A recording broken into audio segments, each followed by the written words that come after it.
Les favoris de la compétition présidentielle pensent chacun au jour y pouvoir gagner, même en cas de scrutin bâclé. Mais ceux qui seront éliminés au premier tour disposeront alors de nombreux arguments pour contester la validité des résultats et ne s'en priveront pas. La situation présente permet-elle d'affronter les élections? Mergent deux problèmes, le respect des engagements pris et l'acuité de l'insécurité. Quelle est l'importance de l'un par rapport à l'autre? Est-ce le fait pour l'habitant des zones affectées par l'insécurité et qui est privé de toute liberté, dont les enfants sont empêchés d'aller à l'école, qui ne travaillent pas assez de jours dans l'année pour nourrir ses gosses, de voter un candidat à l'élection présidentielle qui est une préoccupation dominante? Permettez-moi de dire qu'il n'a pas vraiment pas la tête à l'élection. Qui s'en préoccupe? Les hommes politiques qui n'entendent point les choses de cette oreille, qui s'accrochent à l'idée que la fin de la transition dans le délai imparti sera le début de la fin de l'engrenage maléfique tournant à plein régime. On entend des propos du style: la transition politique doit être la plus courte possible en vue de permettre au pays de renouer avec des financements extérieurs conséquents indispensables à son développement. Derrière ce combat se cache, en vérité, la peur bleue de la vieille garde, les anciens caciques, de ne plus revenir au pouvoir. À la limite, les tenants du pouvoir d'hier s'éloignent de plus en plus des aspirations populaires à l'heure où le Mali apparaît comme un vieil imperméable qui n'a plus de caoutchouc, une passoire qui laisse infiltrer des terroristes désireux de se refaire une nouvelle santé. Et l'écrasante majorité des populations clame haut et fort de faire passer l'efficacité de la lutte anti-djihadiste avant le sempiternel débat sur la tenue des élections.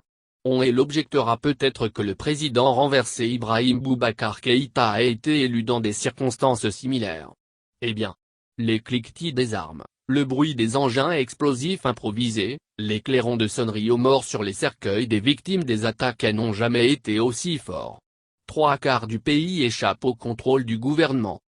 Les populations sont affolées, paniquées, c'est la terreur, ont-elles dit.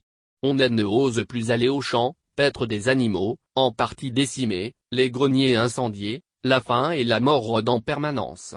Ce n'est pas un coup de bluff visant à atteindre un but. Les habitants de Ouattaguna, par exemple, n'ont qu'une hâte: partir. Tout le monde est sur le qui-vive. Ils tremblent de tous leurs membres. Et, il semble que ce soit partout pareil dans la commune. On peut multiplier à l'envi cet exemple. Les terroristes se déplacent et agissent à leur gré. Tant qu'il ne sera pas prompt de les traquer et de les détruire dans leurs refuges de montagne et de forêt, la situation ne tournera pas en notre faveur. Sans doute, en effet, une question d'effectifs se pose pour renforcer et resserrer le dispositif de protection face à des ennemis fluides et parfaitement renseignés. Le temps joue contre nous et tout retard accusé dans le recrutement de 12 000 hommes supplémentaires et l'équipement des unités combattantes promesse du Premier ministre Tchoguel Kokala Maïga se soldera par des efforts beaucoup plus grands à entreprendre par la suite. Car il faut, plus que jamais, redouter une aggravation de la situation et l'apparition par contamination de nouveaux foyers dans les zones apparemment paisibles. Il faut le dire, il faut l'écrire, les autorités de la transition ont laissé filer le temps, pour découvrir ensuite que le calendrier est trop serré. Or l'inaction coûte plus cher que l'action. Une erreur qu'exploitent habilement les chapelles politiques pour appeler à siffler bientôt la fin de la transition. Précipiter le pays aux élections dans les circonstances actuelles fait courir le risque de nouvelles contestations, élections pouvant déboucher sur périlleuse crise politique. Du moins si on applique la recette de politiques attachées à l'identification consensuelle des circonscriptions électorales où le vote est possible. Plutôt facile à dire qu'à faire, quel candidat ou parti va paraffer une décision écartant une circonscription où il est assuré de faire le plein de voix?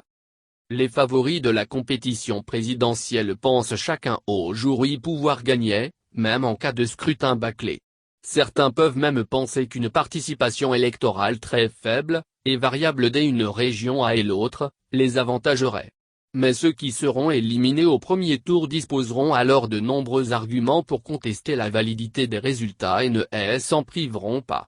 D'ailleurs, l'histoire récente du Mali ne plaide pas en faveur d'un grand optimisme quant à la capacité des institutions de règlement des conflits post-électoraux de jouer leur rôle d'une manière acceptable pour tous.